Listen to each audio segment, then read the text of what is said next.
All right, this is part two. Sorry, I lost track of time. I lost track of time in my other video, and the video went over limit. It went past 33 minutes. It went over limit, and so you're gonna get this. The camera will cut in the previous part when you watch it, obviously.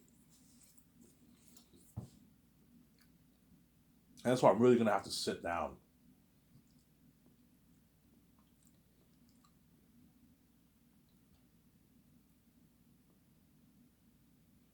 I'm really gonna have to sit down and think about who's better for the job.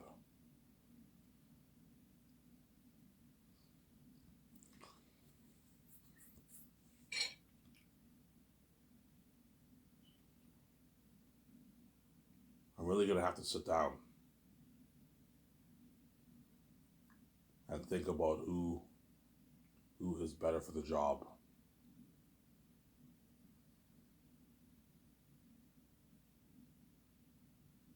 Mel Gibson.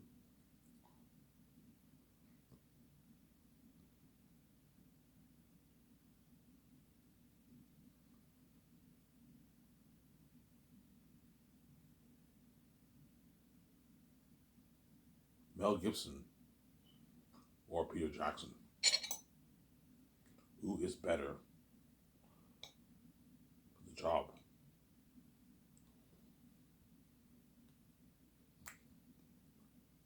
Who thinks better? I don't know, man. Somebody tells me Mel's better, but somebody also tells me Peter's better. Peter is the fantasy guy. Mel Gibson is not the fantasy, not a fantasy guy, but he's a horror. He's the horror war guy, right? I mean, he's a Christian.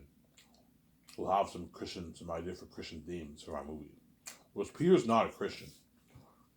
Peter's version of Lord of the Rings will be a more secular fantasy movie. It'll be more secular. Like Lord of the Rings is more secular. You don't.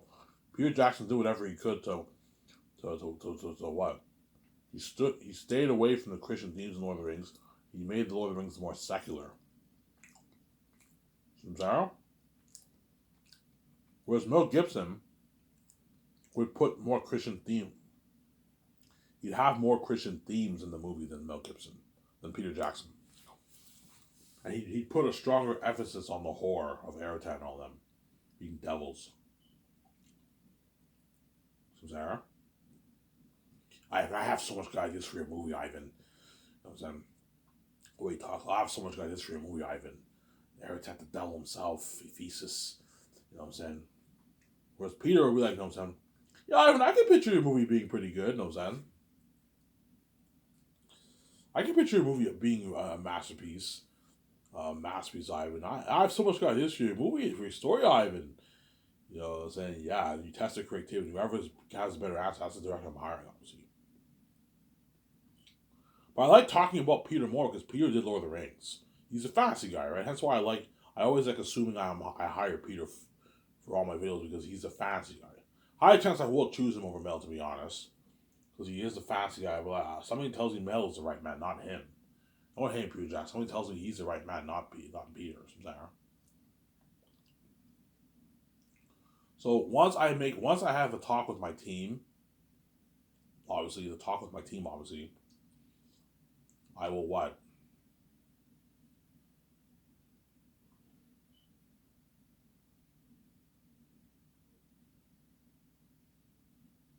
I will let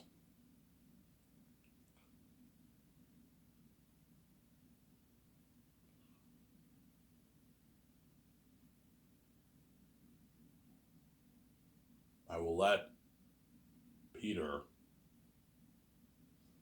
agent know and Mel Gibson's agent know. One will get the bad news. The other will get the good news. Sarah?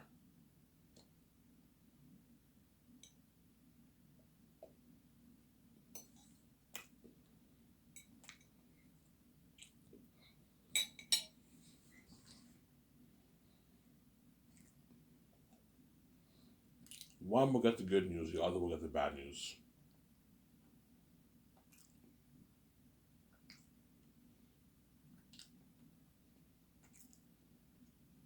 Yeah. So Mel Gibson will either get the good news or the bad news. Peter Jackson will either get the good news or the bad news. And whoever gets the good news will be trying for joy. They're gonna get to direct my movie, executive produce it, and co-write it, and they're gonna be saved for almost 5 years of their life. They're lucky, obviously. The one who gets the bad news will be pissed off. They're going to be left behind. They're never going to get this opportunity again. Mel Gibson knows he's never going to get this opportunity again. Because he's not good for The Great Escape. He's not good for The Unique. Sarah. And he's not. Mel Gibson's not getting any younger. By the time I hire him, he'll be in the 70s, Mel Gibson. He'll be like 70, 71 years old. By the time he films the movie, he'll be in his early 70s, Mel Gibson. He'll be older. He'll be older, Mel Gibson. He'll be in his 70s. Yeah. High chance if he's chosen, he might retire after saying, after your movie, I'm done, man. I'm going to take the millions I made, I'm just going to retire and live a great life with my family, yeah. He might tell me that. Because I heard this rumor Mel Gibson's soon going to retire as a director. He said something like, I'm too old for this shit or something like that. Yeah, I'm getting too old to direct movies, yeah. So high chance if he's chosen for Zanus, he might, Mel Gibson might retire. Yeah, Mel, I recommend, man, after you film my movie, man, if you're chosen, because I might choose people who don't hate me, I recommend you retire. I'm even going to tell Peter, man, I recommend after you do my movie, retire, man. Like, you have billions, you're worth $1.5 billion, you made $500 million for my movie, which is $300 million. I recommend, Peter, you're pushing 70, man, retire, Peter. And enjoy your life for the next 20, 25 years with your family before you grow old and pass away. Because, Peter, there's nothing worse than you making all this money and you never have a break you never get to have a break for yourself and enjoy your life. You made your money, you made your money. It doesn't get any more successful than this. You did Zanus. $1.2 billion budget movie, biggest box office in history. Just take the money you made and retire with your family, man, and your grandkids. No, Ivan, thank you. I'll think about it. Yeah, think about it. Mel Gibson might retire after Zanus if he's chosen. He might retire. I'm too old for this shit. I'm saying he might retire, obviously. He's not getting any younger, Mel. You're going to see Mel struggling with the work, too, when he directs my movie, too. He's older now. He's in his 70s. You see him, he's a bit tired. He's an older dude now. He's in his 70s, obviously. But the difference between Mel Gibson and Peter Jackson, Mel Gibson actually is in shape. The guy actually works out. He's in good physical shape. He works out. He's in shape. Whereas Peter Jackson doesn't work out. The guy's bloated. He's fat. Don't hate Peter Jackson. He doesn't work out. That's why Peter will most likely struggle with the work more than Mel because he doesn't work out. He's a fat, bloated director who doesn't work out. Obviously. Do directors have to work out? No, directors don't have to work out. All you do is stand around and direct actors. But because it's grueling work, it's good for you as a director to work out. And that's why I'm going to tell Peter if he's chosen. Peter, man, I want you working out. You know what I'm saying? I want when you stay in your hotel, it doesn't hurt to take what? To take like 30-minute jogs on the treadmill. Go on the bike, do a 30-minute on the tricycle. Do a 20-minute jog on a treadmill. You don't even have to jog. Do a 20-minute fast walk on the treadmill. That way you're in shape. Even Guillermo del Toro, you're a big dude. Don't hate me, you know what I'm saying? You're fat. You know what I'm saying? I recommend you work out, man. Obviously. Here's the thing, though. Because Peter is the fantasy guy, and he did that Lord of the Rings trilogy, he's most likely the better man for the job than Mel Gibson, to be honest. So, Sarah. My only concern about Peter, he might want Zanus PG-13. I'm like, Peter, man, I don't want Zanus PG-13. It won't be as good, man. Whereas Mel Gibson will probably see Zanus as rated R. I see it as rated R. But Peter might tell me, no, I see it as rated R. Peter, I want it to be darker than your Lord of the Rings. If it were PG-13, Zanus will still be a masterpiece, but it won't be as powerful of a story. So why is Takis and Agony? Takis and Agony for a non-scary wolf? And odds on looking wolf. And Peter might try and push for full-on CGI. For air attack and all the wolves and all that. He's like, you don't like full-on CGI? I'm like, no, Peter, I love CGI, but I don't want to use I don't want to have motion capture CGI for the wolves and bats. No. They're going to look cheesy, man. Know what I'm doing? Your orcs in The Hobbit looked a little cheesy. They still looked amazing. Yeah, they looked amazing, but too much of CGI, Peter, makes them look too computery. I don't want them looking too computery like Aslov. No. Ivan, what are you thinking? Okay, I'm thinking like your ring race and Fellowship of the Ring. They look amazing. They look more natural. Okay, Ivan, you're just saying, yeah. It's like better than that, obviously. I want the bounce. Aratat looks more natural, obviously, but he also looks very amazing because you're mixing in the balance of visual effects and practical effects. Okay, Ivan, you're just saying, yeah.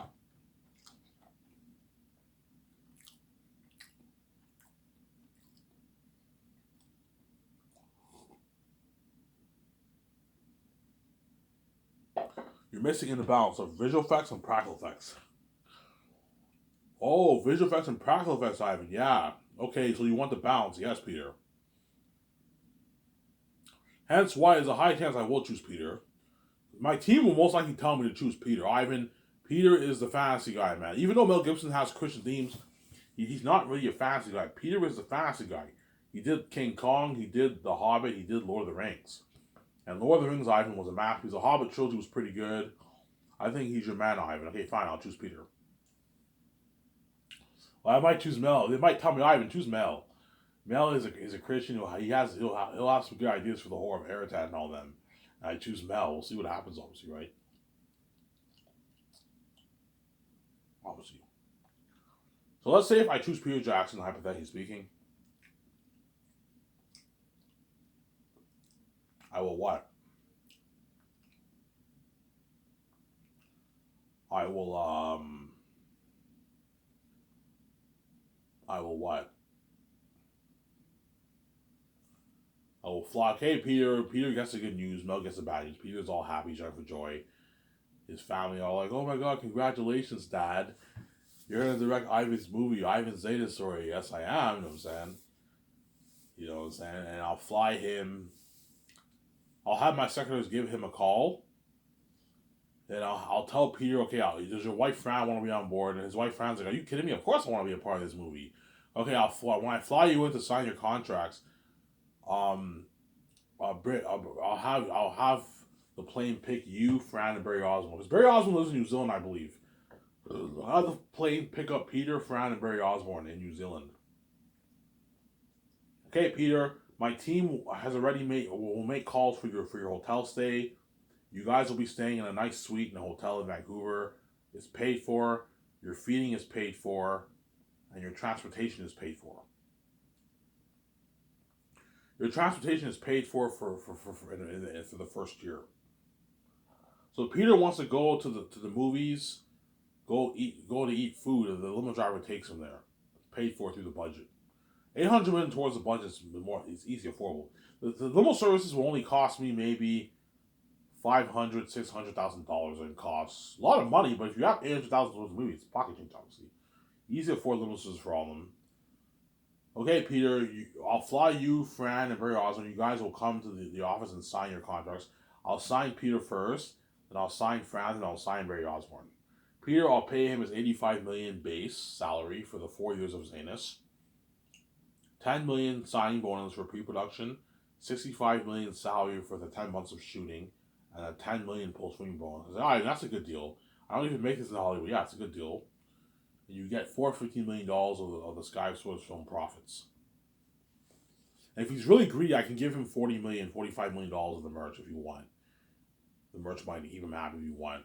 But he doesn't get squat off the games. He's not involved in the games, obviously. And I'll sign into a $1 million deal.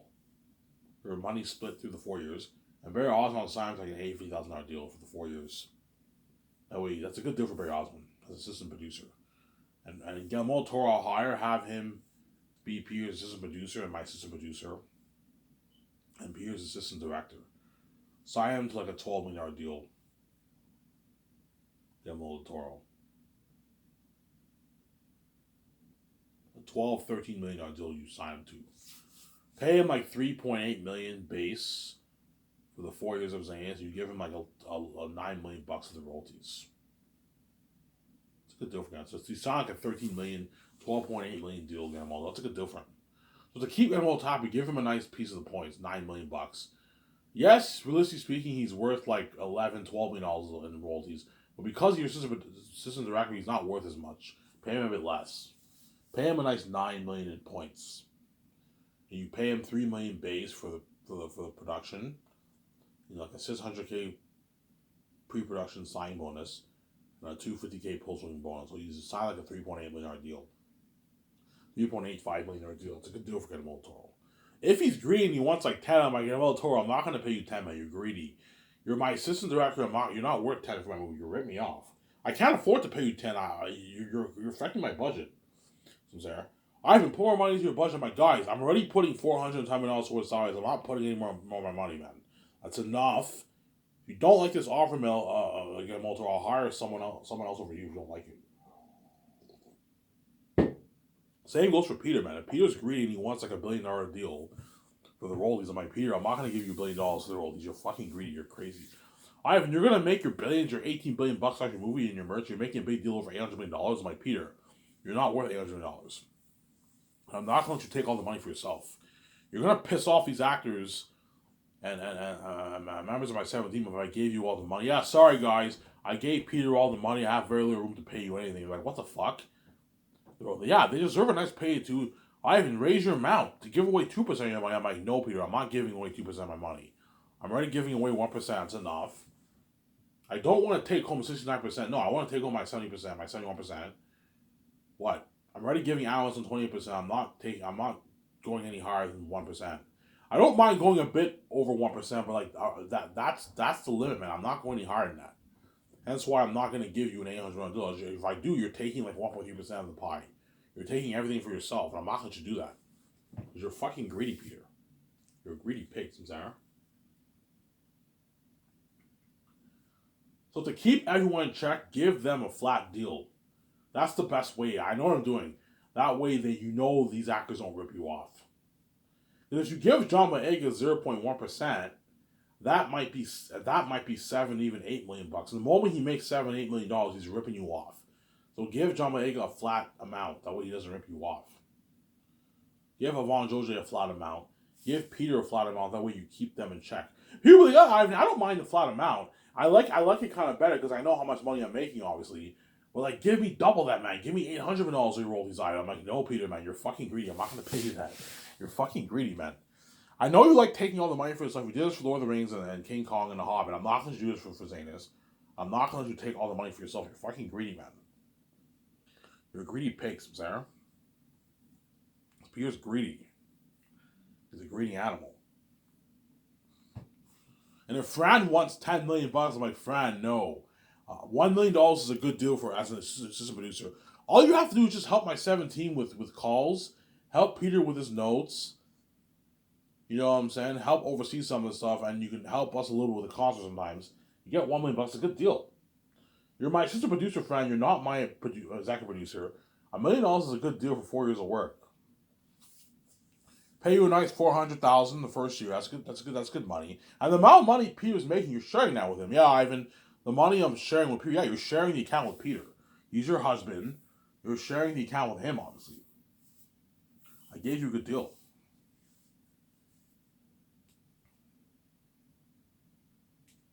There. Well, that's my deal for Peter. $450 million of the Sky Source Film profits and points, and $85 million base salary, which is a $500 million deal. And I could give him maybe $45-50 million in points for the rollies, for the merch rollies, if you want to keep Peter happy. If he's really pissed off and angry, okay, fine, I can give you $50 million in rollies.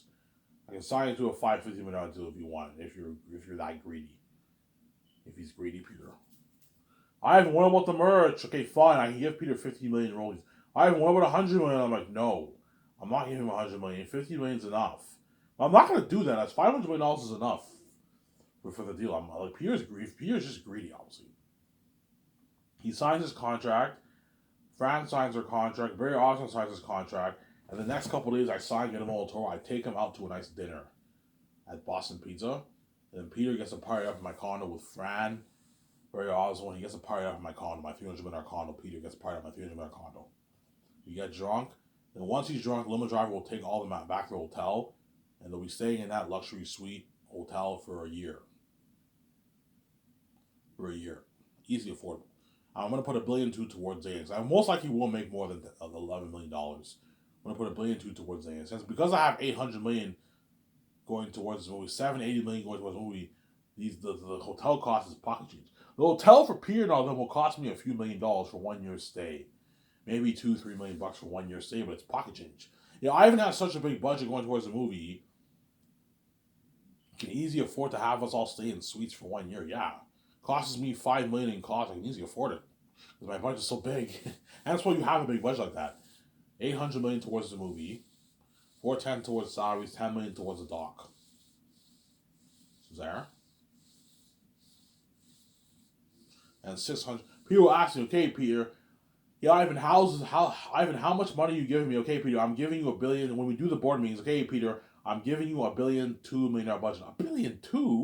Holy shit! This is the biggest budget in movie history, Ivan. This blows hot out of the water. I'm like, I know, Peter. Are you releasing on 4K Blu-ray, Ivan? I'm like, yeah, 4K Blu-ray, Ivan. That's top notch. You signed with Amazon. I'm like, yeah, I signed with Amazon. 4K Blu-ray's top notch, Ivan. You know what I'm saying? You know what I'm saying? Yeah, and a box set. I'm like, yeah, for your box, Ivan, your company's top notch. Everyone's gonna get a nice home theatrical experience with 4K Blu-ray, Ivan. Yeah, it's top notch. I'm saying. Look at something amazing for your movie, Ivan, like an 8K world, Ivan. Yeah, Ivan, Peter, this is how it's gonna work. And my accountant shows him the sections. Obviously, I'm gonna tell the engineers. I want you to whenever I put the money in the budget, I want to put money in certain sections. So you have salary section for $10 million towards salaries, documentary $10 million towards a doc. You have it to put it in sections, obviously. And then you have movie $780 towards the movie. 780, 800 million, 780 million towards the movie. So I'm saying, and then that's divided 600 million towards visual effects, 40 million towards costumes, armor, and weapons, 35 million towards extras, obviously, 12 million towards IMAX cameras and the equipment for the cameras, and the rest is going towards the funding the other stuff for the movie, shipping all the stuff, pavilion tents. That's all going towards the gas for the jet, the hotel stays, the hotel party at the Bergerac Hotel, and the red carpet. That's all towards. Hence why you're probably looking at I don't know, $70 million left over in the budget. But you're probably looking at almost $700 million going towards visual effects. Something crazy, man. People tell me, Ivan, you're putting all that money towards all those sections. I'm like, yeah, but he's like, holy shit, this is unlimited resources, Ivan. For Lord of the Rings, you only had a $3 million budget towards costumes, armor, weapons, Ivan. $4 million budget we were able to create 2,000 armor and weapons. So is $40 million enough for the costumes, armor, weapons, Ivan? That's more than enough. And even if we need more money, we can easily put more money. We can easily take money from the budget and put more money into it. We have such a big budget, Ivan. $35 million towards extras. We can have 60,000 extras with that kind of money, Ivan. Pay them a rich $180 and have thousands of extras for the war. We don't have to rely on CGI effects for the war, Ivan. Your company blows out of the water. Yeah, he's all happy, you know what I'm saying? Now, how much money you put towards visual effects, Ivan? Yeah, I'm gonna put 600 million. 600 million? Holy cow! Holy shit! Ivan, you have no idea how beautiful your world will look. Ivan, if I put that much money towards the movie, Peter, if I put that much money towards the movie, how beautiful. Ivan, you're looking at something better than James Cameron's Pandora, 3 times better than James Cameron's Pandora, Ivan. You're looking at a war and action scenes is better than what? Wars and action sequences better than the Maya Battle of Hornsburg. 3 times better, 4 times better than that, Ivan. You and your action's gonna be badass. And you're looking at real horror. Every time we're gonna be real demons and devils. They're gonna make my beings in Lord of the Rings look good, Ivan. The eagles and the crows are gonna look real. You not just have the wolves and bats, you also have the crows and the eagles. They're gonna look real. The mosquitoes are gonna look real. The jackal, guys, I want you pouring a lot of money towards all these creatures, man. The eagles, the crows, the wolves, and the bats. And focus on. I'm gonna tell them, look, man. Focus on all the animal characters who are in the story. Obviously, focus on them the most. Obviously, but for the extras, I want you adding in the visual effects too to make them look demonic too. The army to make them look demonic, and the crows and the eagles too. The eagles make him look good. The crows make him look demonic. Because Eretad has his demonic crows who are the spies of the south. They're known as the spies of the south, obviously. They keep watch. Why do they keep watch? They keep watch for intruders. And they also keep watch if for some miraculous reason the Tactius ends up coming to the south. They're there to watch, to keep watch for that. I won't spoil the story for you, obviously. But they're pretty much the spies of the south. And the Eagles are the watchers of the north. But they're very minor characters when you look. The one flaw, I'll tell you this, the one flaw in my book is that the wolves and the eagles and crows are not developed that well. I kind of half-assed it. The eagles and the crows are not developed that well. But in the movie, I'm going to probably add a bit more dialogue and scenes to make it more interesting.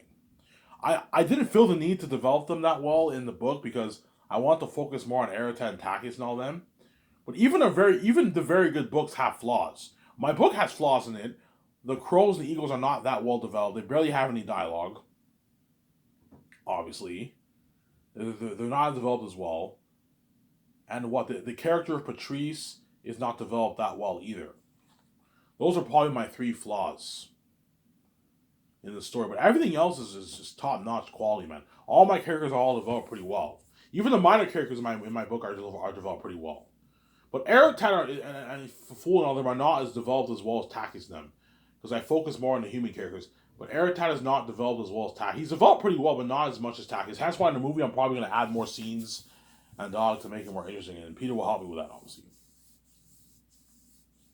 Peter's all happy. Yeah, and by the way, Peter, the leftover money in the budget, which will probably be a good maybe $65 million, I'm going to pour that all towards...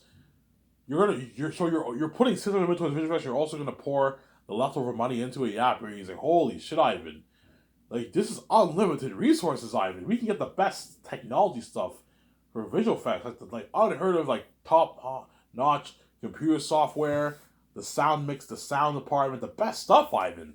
The best editing software for the editing, for the editors. You're looking like amazing, Ivan. He's all happy, yeah. I'm also going to serve the crewmen a luxury buffet. Oh, luxury buffet, Ivan. What food are you thinking of? I tell him, I'm like, this food. He's like, holy shit, you're spoiling the accent crewman.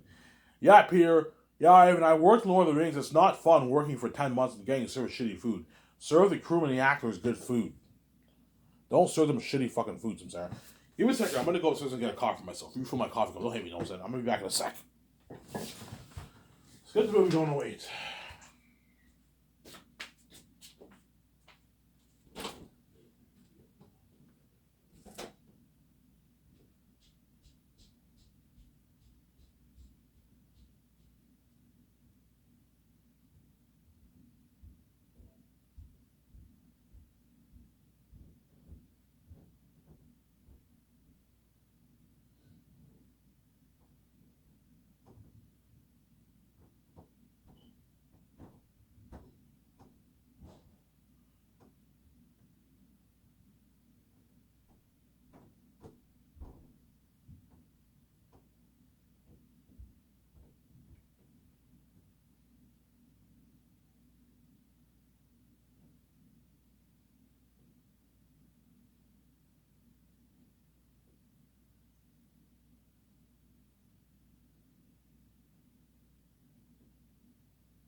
sorry for the long wait. I went upstairs to get a coffee and I took a quick leak in the bathroom.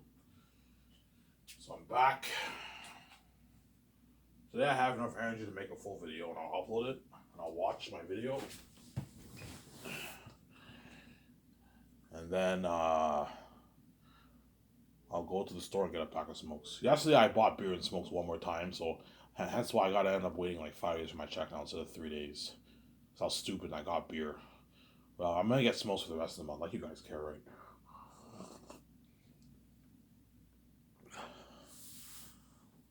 Yeah, I gave Peter an unlimited budget. That's why he's gonna be so happy, obviously. Looking at real demons and devils, and that's why he's saying once concert arts are done, Peter will even tell me, yeah, Ivan, this movie's gonna have crazy worldwide buzz. You have no idea how much buzz this movie will have. I can't wait to see this movie. I can't wait to see your documentary because the docu's filming this. I can't wait to see your. This is like the best behind the scenes special stuff ever, Ivan. With your independent movie cameras, this is the best documentary. This is gonna be the best documentary. This is gonna blow my Lord of the Rings documentary out of the water. And I can't wait to see the movie, and I can't wait to watch your game or play your game. Right? You hired a walkthrough guy, Ivan, right? Yeah, I hired a guy named Radbrad. Yeah, Ivan, I can't wait to watch your game too. So you have the game, the doc, and you have the movie. You have three what? So I'm gonna have trailers for the game get released on my website. You have a section trailers, and that you get the documentary trailer, the movie trailer, and the game trailers on my trailer section. And then you have, right, and that's where you're gonna watch all the trailers. And the game will be released. I'll have the game released around a few months before the movie. And the documentary gets released, and then you release the movie on the day of the red carpet events. The premiere release day of the movie. Available for the world to buy on my website, linked to Amazon. The world can buy it on my website. You get this ad, and the 3 volumes, buy 3 volumes here now, and you get the Amazon sign, and you click on it, and it directs you to Amazon, your Amazon account, whatever it is. Obviously, show my cat here.